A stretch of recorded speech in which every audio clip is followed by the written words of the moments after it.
Outubro de 1944. A névoa fria e densa da madrugada de Kemp Park, a oeste de Londres, envolvia o cenário como um sudário.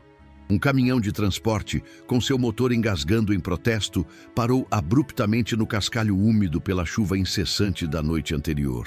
32 homens, cujas pernas estavam rígidas pela longa viagem e as mãos atadas com abraçadeiras de plástico e tiras de lona áspera, desceram em um silêncio sombrio. Entre eles estava o sargento-ajudante Hans Müller, um jovem de 23 anos, capturado há apenas 3 dias na Normandia, com o eco das batalhas ainda ressoando em seus ouvidos. Ele esperava o pior: os latidos ferozes dos cães, os golpes secos dos cacetetes, a personificação da ilha de vingança que a propaganda britânica havia prometido aos seus oficiais, um lugar desolado onde os soldados alemães seriam deixados para apodrecer lentamente. No entanto, o que se apresentou foi uma cena surreal, quase teatral.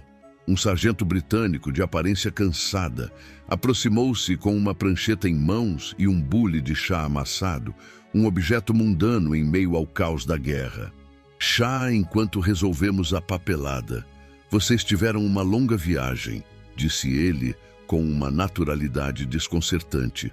Müller fixou os olhos na caneca de estanho que lhe foi oferecida, observando o vapor subir em espirais no ar gélido, um pequeno farol de calor em um mundo de frieza. O sargento serviu o chá sem qualquer cerimônia, passando pela fila de prisioneiros com uma eficiência quase indiferente. A princípio, ninguém bebeu. Eles aguardavam o truque, a armadilha, a humilhação que certamente viria.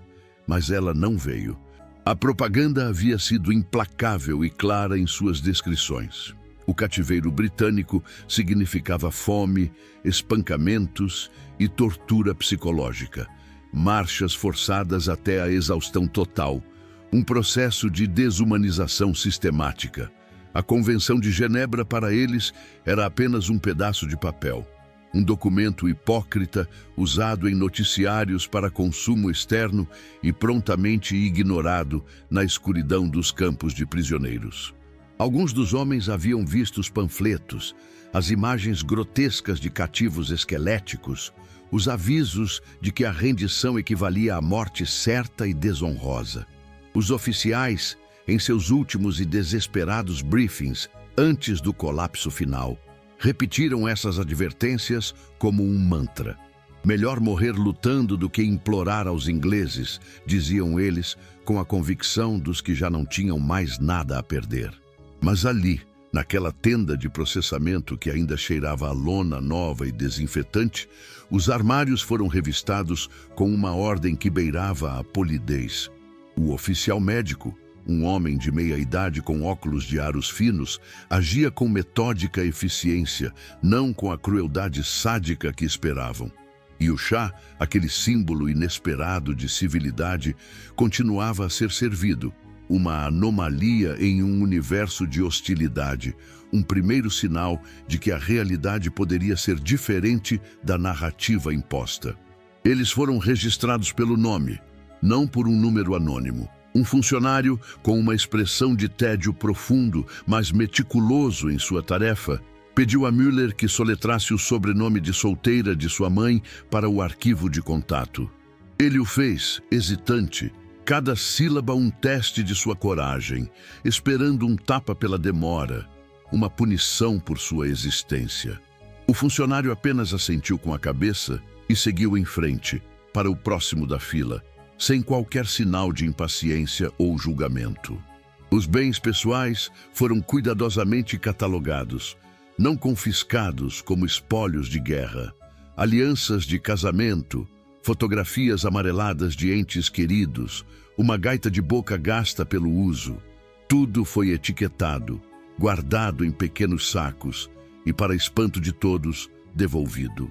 No canto do corredor de processamento, um prisioneiro mais velho, com o rosto sulcado pela exaustão, sentou-se com as botas removidas, os pés inchados e feridos, enfaixados por um ordenança britânico que trabalhava em um silêncio concentrado e profissional.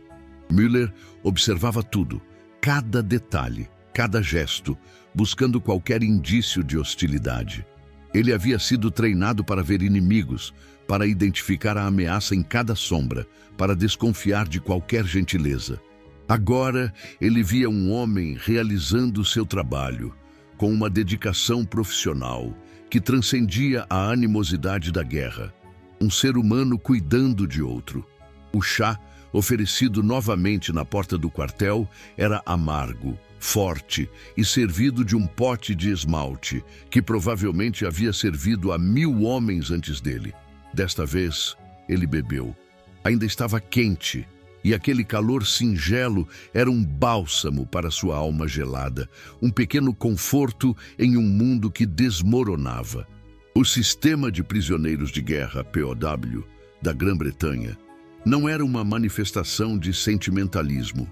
Era uma política fria e calculada, forjada nas duras realidades da guerra. As diretrizes do Ministério da Guerra eram explícitas e pragmáticas, estabelecendo uma hierarquia clara de prioridades: segurança, inteligência, diplomacia e, por fim, moralidade, nessa ordem precisa. Mas a moralidade, ainda que em último lugar, estava de fato na lista, um reconhecimento de que certos princípios não podiam ser totalmente abandonados. Os objetivos eram eminentemente práticos e estratégicos, visando a eficiência e a estabilidade. Segurança. Acampamentos estáveis e bem administrados reduziam drasticamente as tentativas de fuga e a agitação interna, garantindo a ordem e minimizando a necessidade de recursos adicionais para controle. Inteligência. Prisioneiros cooperativos, tratados com um mínimo de decência e respeito, eram mais propensos a fornecer detalhes operacionais valiosos, informações que podiam salvar vidas no fronte e influenciar o curso da guerra. Reciprocidade. Tratar bem os prisioneiros de guerra alemães poderia, por uma questão de pragmatismo estratégico, garantir que os campos alemães fizessem o mesmo pelos soldados britânicos capturados. Uma moeda de troca em um jogo mortal de honra e sobrevivência. Padrões.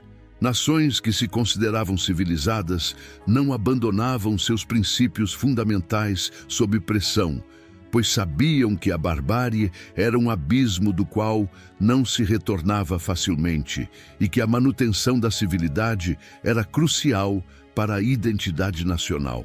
400.000 prisioneiros de guerra alemães passariam pela custódia britânica até o fim da guerra.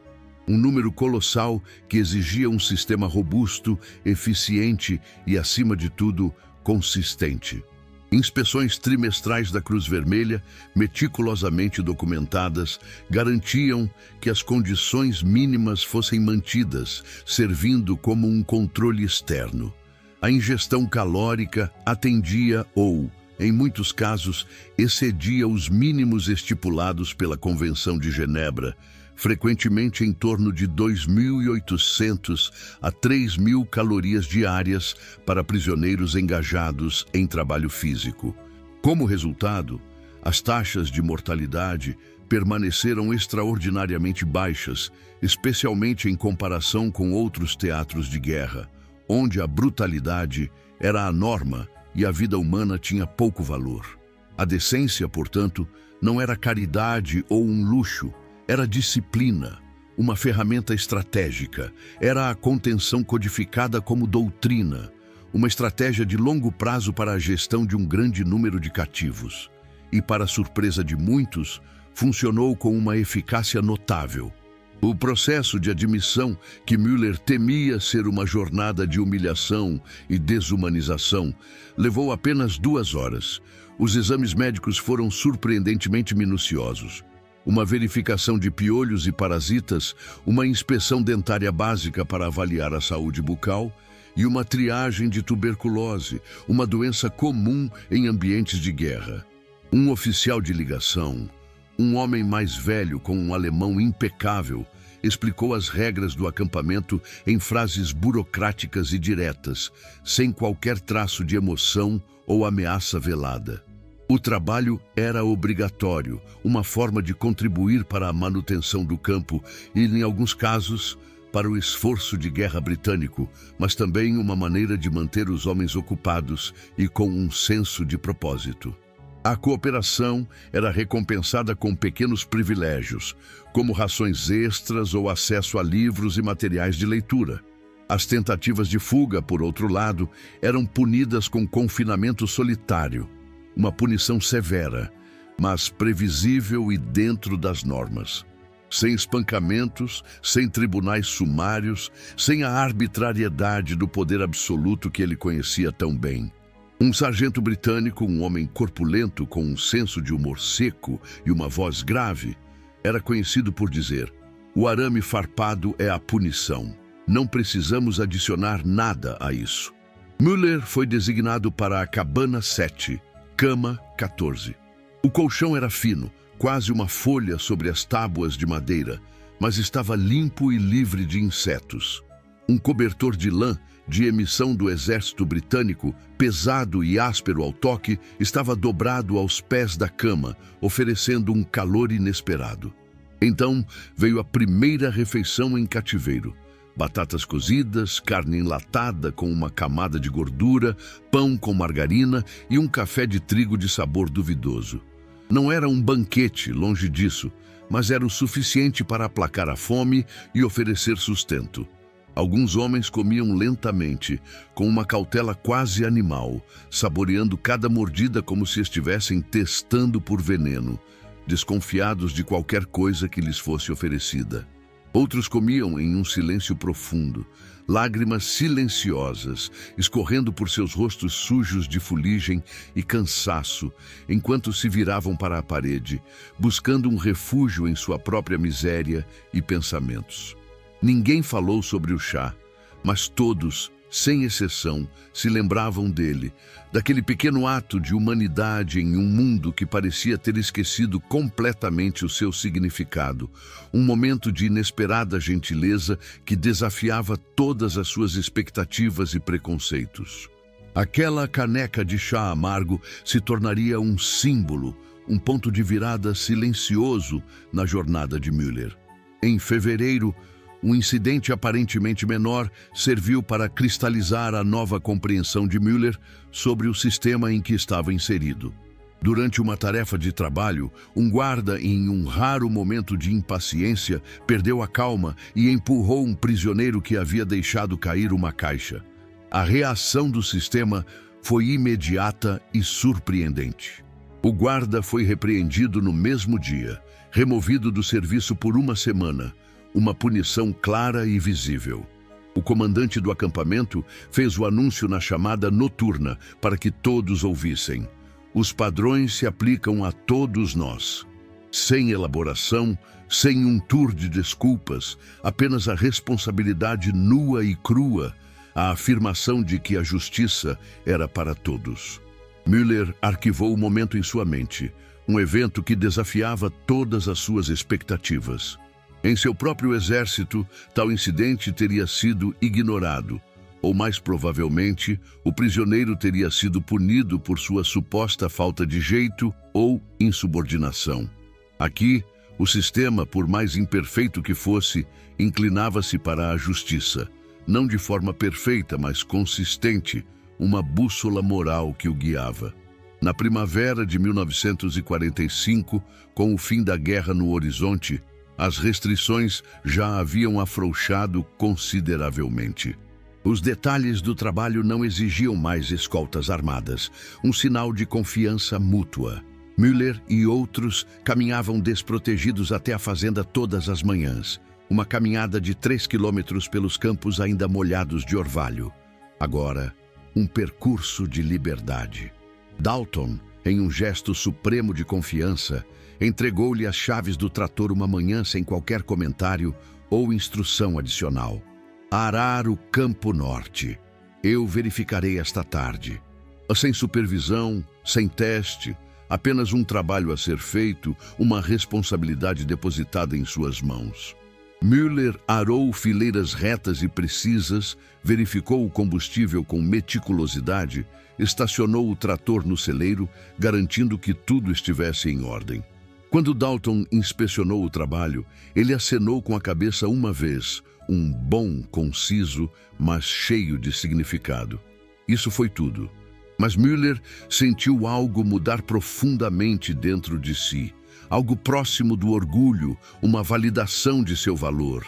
Durante a colheita, vários prisioneiros se ofereceram para horas extras, não por recompensas materiais, mas porque o trabalho importava e deixá-lo inacabado parecia errado, uma questão de honra pessoal. A competência conquistou o respeito conquistou a confiança. A confiança tornou-se a base para algo que nenhum dos lados esperava. O respeito mútuo, uma ponte invisível construída sobre a adversidade. Müller sentou-se em seu beliche numa noite de abril, segurando a xícara de esmalte lascada que se tornara sua caneca pessoal, um objeto simples, mas carregado de memórias. A guerra estava terminando. Todos sabiam disso, uma verdade sussurrada e sentida. A Alemanha estava entrando em colapso. A máquina de propaganda havia mentido sobre tudo. As armas maravilhosas, a vitória inevitável, os inimigos subhumanos. Se eles haviam mentido sobre os prisioneiros britânicos famintos, o que mais havia sido falso? Aquela pergunta, outrora impensável, agora ecoava em sua mente, desmantelando anos de doutrinação. Anos depois, décadas depois, ele contaria a um entrevistador com a voz embargada pela memória. Eu fui para aquele acampamento esperando morrer. Saí questionando tudo o que me ensinaram. Não porque alguém pregou para mim, mas porque fui tratado como um homem. Esse foi o ponto crucial. Não uma palestra, não um panflete, apenas consistência, contenção, a aplicação constante de padrões civilizados. Plantou uma semente, e as sementes, com o tempo, crescem. A guerra na Europa acabou em maio de 1945, mas para Müller, o fim da guerra foi apenas o começo de uma nova jornada interior, uma busca por verdade e significado. O repatriamento começou lentamente, um processo complexo de logística, verificação e transporte. Muitos prisioneiros de guerra não foram enviados para casa até 1946 ou 1947, devido à vasta escala da operação. Alguns se ofereceram para ficar temporariamente, continuando o trabalho agrícola e de reconstrução enquanto a Alemanha se reconstruía. Alguns nunca saíram, encontrando uma nova vida em terras estrangeiras. Müller retornou à Alemanha no final de 1946. Ele encontrou sua mãe viva, sua cidade em ruínas, seu país tentando se lembrar do que era antes da loucura. Ele manteve contato com Dalton por 30 anos. Cartões de Natal, cartas curtas, atualizações sobre colheitas e netos. Ele nunca esqueceu o chá ou o cobertor ou o momento em que um sargento britânico lhe entregou uma xícara e disse: "Você teve uma longa viagem."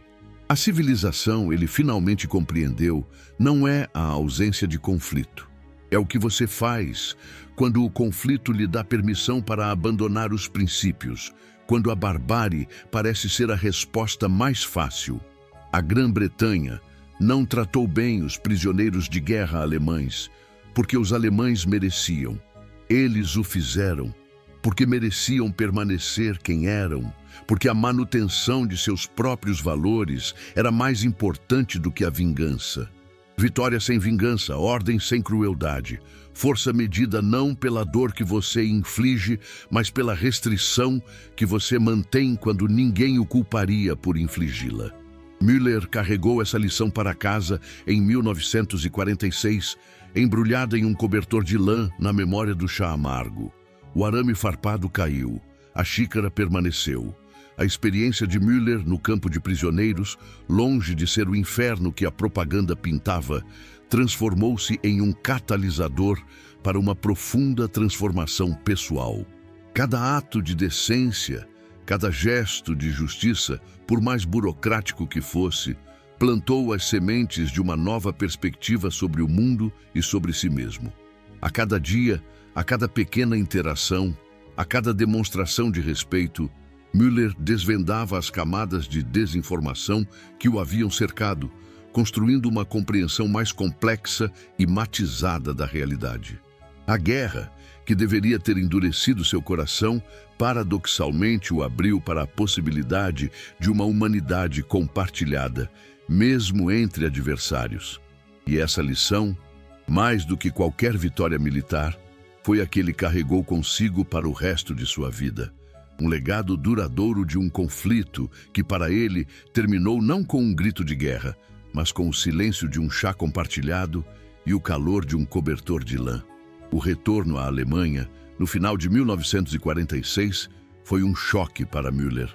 Sua mãe estava viva, um alívio imenso em meio à desolação. No entanto, sua cidade estava em ruínas, um testemunho silencioso da devastação que a guerra havia deixado. Seu país, antes orgulhoso e poderoso, agora se esforçava para se lembrar de sua identidade, do que era antes da loucura que o havia consumido. A paisagem física e moral estava irreconhecível, e Müller, embora fisicamente de volta, sentia-se um estranho em sua própria terra, transformado pelas lições aprendidas em cativeiro. Mas a conexão com Dalton, o fazendeiro britânico, persistiu por 30 anos. Cartões de Natal, cartas curtas que atravessavam fronteiras, atualizações sobre colheitas e netos, uma correspondência que transcendia as barreiras da guerra e da nacionalidade. Essa amizade improvável, nascida da confiança e do respeito mútuo em um tempo de profunda desconfiança, tornou-se um farol de esperança para Müller. Ele nunca esqueceu o sabor do chá amargo, nem o calor do cobertor de lã, nem o momento singular em que um sargento britânico lhe entregou uma xícara e disse: "Você teve uma longa viagem." Esses pequenos atos de humanidade, em contraste com a brutalidade esperada, foram os pilares de sua nova compreensão do mundo. A civilização, ele compreendeu, não é a mera ausência de conflito. É, na verdade, a escolha consciente de como se age quando o conflito, em sua brutalidade inegável, parece conceder permissão para abandonar todos os princípios. A Grã-Bretanha não tratou bem os prisioneiros de guerra alemães, porque os alemães mereciam tal tratamento. Eles o fizeram porque os próprios britânicos mereciam permanecer fiéis aos seus próprios valores. Era uma questão de integridade, de manter a própria identidade moral, mesmo diante do inimigo. A verdadeira vitória não estava na vingança, mas na capacidade de exercer a contenção. A ordem não era imposta pela crueldade, mas pela adesão a padrões de conduta. A força não era medida pela dor que se infligia, mas pela restrição que se mantinha quando ninguém, absolutamente ninguém, culparia por infligi-la. Müller levou essa lição para casa em 1946, uma verdade embrulhada no calor de um cobertor de lã e na memória persistente do chá amargo. O arame farpado, símbolo de sua prisão física, caiu, mas a xícara de estanho, um símbolo tangível de uma humanidade inesperada em tempos de guerra, permaneceu em sua memória.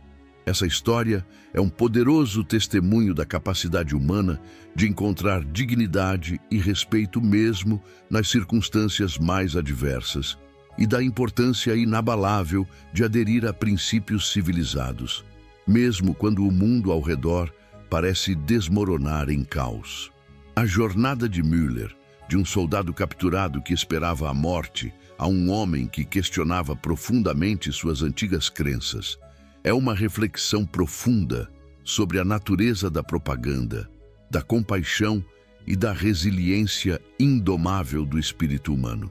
É uma narrativa que desafia as expectativas convencionais da guerra, revelando que a verdadeira força reside na capacidade de agir com humanidade, mesmo diante do inimigo. A experiência no campo de prisioneiros, longe de ser um inferno, tornou-se um catalisador para uma transformação pessoal, onde a decência e a justiça mesmo que burocráticas, plantaram as sementes de uma nova perspectiva sobre o mundo e sobre si mesmo. A cada dia, a cada pequena interação, a cada ato de respeito, Müller desvendava as camadas de desinformação que o haviam cercado, construindo uma compreensão mais complexa e matizada da realidade. A guerra, que deveria ter endurecido seu coração, paradoxalmente o abriu para a possibilidade de uma humanidade compartilhada, mesmo entre adversários. E essa lição, mais do que qualquer vitória militar, foi a que ele carregou consigo para o resto de sua vida, um legado duradouro de um conflito que, para ele, terminou não com um grito de guerra, mas com o silêncio de um chá compartilhado e o calor de um cobertor de lã. A história de Hans Müller não é apenas um relato de sobrevivência, mas uma parábola sobre a persistência da civilidade em face da barbárie e sobre como a dignidade humana pode florescer mesmo nos solos mais áridos da adversidade.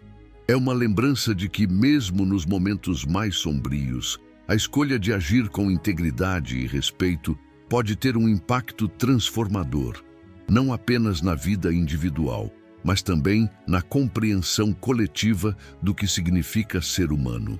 O legado de Müller é um convite à reflexão sobre os valores que escolhemos preservar e sobre a força silenciosa que reside na adesão a esses valores, mesmo quando o mundo ao nosso redor parece ter esquecido o seu significado. Em novembro, um mês após sua chegada, Müller foi designado para um grupo de 60 homens, um detalhe de trabalho enviado para uma fazenda de laticínios em Somerset. A paisagem rural da Inglaterra, com suas colinas verdes e céu cinzento, era um contraste gritante com os campos de batalha devastados da Normandia. O trabalho era real e exigente: limpar estábulos fedorentos, consertar cercas de arame farpado danificadas, carregar fardos de feno pesados durante a colheita de outono. As horas eram longas, de 6 a 8 por dia, mas, para surpresa de Müller, estavam estritamente dentro dos limites estabelecidos pela Convenção de Genebra, uma prova de que as regras eram seguidas. A supervisão era leve, quase casual, sem a vigilância opressora que ele conhecia. O fazendeiro, um homem chamado Dalton, era um indivíduo de poucas palavras, com um rosto curtido pelo tempo e mãos calejadas pelo trabalho árduo.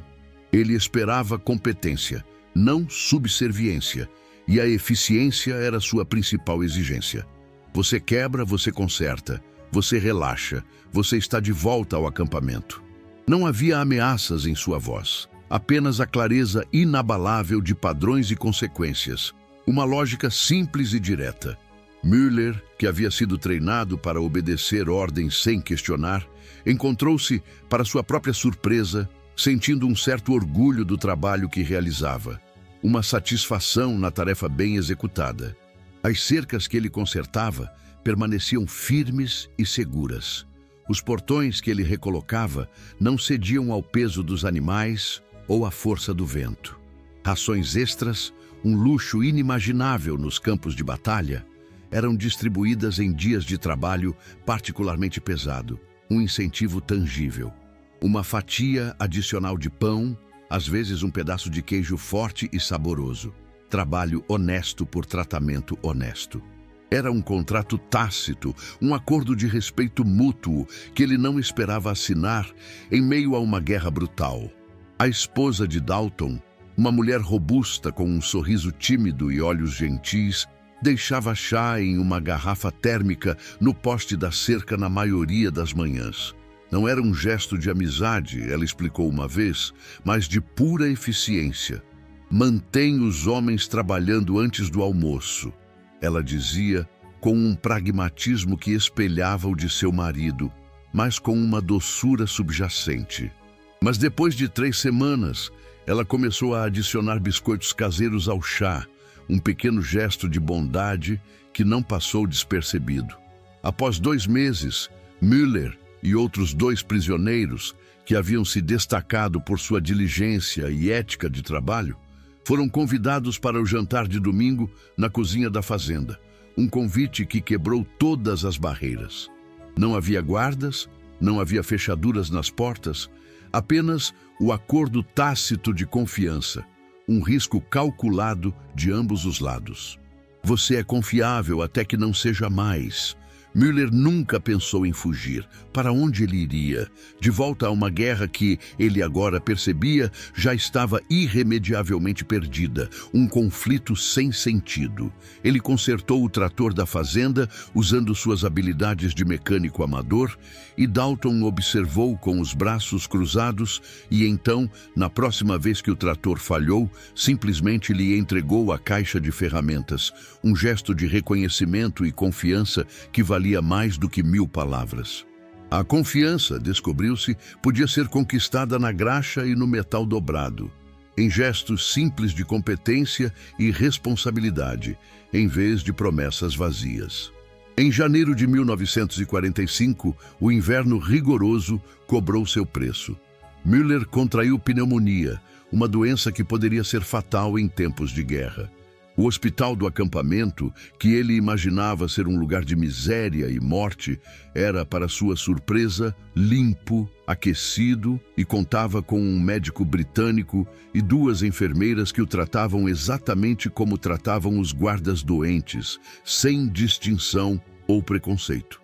Antibióticos, compressas quentes, sopa nutritiva entregue 2 vezes ao dia, um cuidado que ele jamais esperaria. O médico, um homem perto dos 60 anos, velho demais para o serviço na linha de frente, verificou os pulmões de Müller com um estetoscópio e fez anotações cuidadosas em um livro-razão que registrava a saúde de cada prisioneiro com o mesmo cuidado burocrático de um livro de chamada escolar, uma prova da meticulosidade do sistema. Não houve discursos sobre a guerra, nem sermões sobre seus pecados ou a ideologia que o havia levado até ali. Apenas a aplicação desapaixonada da medicina. A ciência em seu estado mais puro. Quando Müller, ainda fraco e convalescente, agradeceu ao médico, ele apenas encolheu os ombros e disse, com uma simplicidade desarmante, "Você é um paciente, eu sou um médico. Esse é o trabalho." Müller voltou para a fazenda 2 semanas depois, 5 quilos mais pesado e carregando consigo um pequeno, mas profundo, respeito que ele ainda não conseguia nomear, uma admiração pela simples decência em um mundo que parecia ter enlouquecido completamente. Uma semente de humanidade plantada em seu coração. O capelão do acampamento, um pastor da Igreja da Inglaterra, culto e com cabelos ralos, organizou um culto de véspera de Natal. A presença, ele anunciou, era totalmente opcional, respeitando a liberdade individual. Müller, que não era um homem particularmente religioso, decidiu comparecer, movido por uma curiosidade e uma necessidade de conexão humana que transcendia as barreiras da fé. Para sua surpresa, a maioria dos homens da Cabana 7 também compareceu, buscando talvez um momento de paz ou um vislumbre de normalidade. O capelão leu passagens do Evangelho de Lucas, sua voz calma e ressonante enchendo a capela improvisada, um barracão decorado com simplicidade. Um prisioneiro alemão, um músico talentoso, tocou acordeão, e alguém, em um momento de inspiração, produziu uma gaita de boca. Noite Feliz foi cantada em 2 línguas, alemão e inglês, as vozes se misturando em uma harmonia desajeitada, mas profundamente sincera, um coro improvável de inimigos.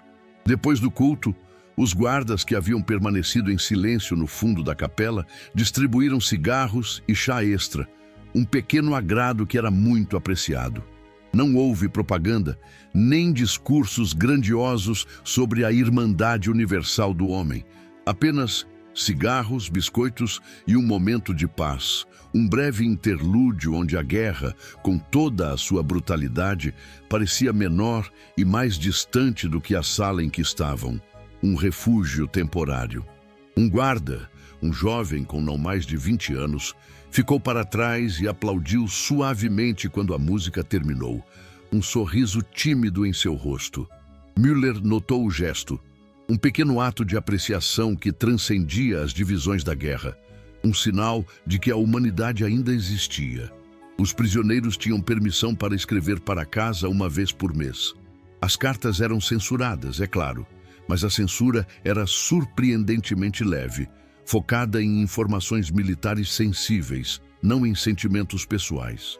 Müller escreveu para sua mãe em frases neutras e cuidadosas, pesando cada palavra, tentando transmitir a verdade sem alarmá-la.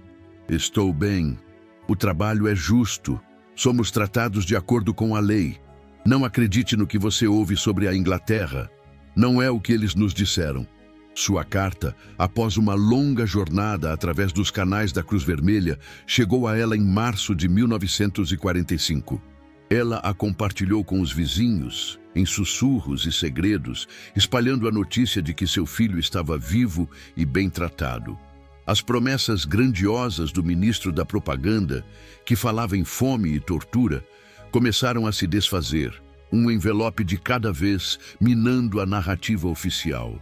No verão, alguns civis alemães em suas respostas estavam dizendo: se você está vivo e alimentado, talvez a rendição não seja o fim que temíamos. A informação, descobriu-se, viajava em ambos os sentidos, uma corrente subterrânea de verdade em um oceano de mentiras, desmascarando a propaganda. A biblioteca do acampamento, um refúgio para muitos, possuía 400 doações de livros usados, um tesouro multilingüe que oferecia uma fuga mental. Müller pegou emprestado um livro de gramática inglesa e depois um romance de Dickens, que ele leu lentamente, com um dicionário sempre à mão, imergindo-se em uma nova cultura. Alguns prisioneiros, buscando um desafio intelectual, organizaram um clube de xadrez, onde a estratégia e a lógica prevaleciam. Outros, necessitando de uma forma de expressão, formaram um coro, suas vozes se unindo em canções. Um homem, um engenheiro antes da guerra, dava aulas de desenho mecânico à noite, compartilhando seu conhecimento com quem quisesse aprender. Guardas ocasionalmente frequentavam as aulas, curiosos e interessados. Eram pequenas liberdades, mas sinalizavam algo maior, uma verdade fundamental. Você ainda é humano, você ainda tem agência. O arame farpado permanecia, um lembrete constante de sua condição de prisioneiro. Os guardas permaneciam em seus postos, mas dentro daquele fio, daquela cerca, havia um espaço inesperado para crescer, para se redescobrir, para encontrar um novo propósito. A vida no campo, longe de ser uma mera existência, tornou-se um período de reavaliação e aprendizado, um microcosmo de resiliência humana.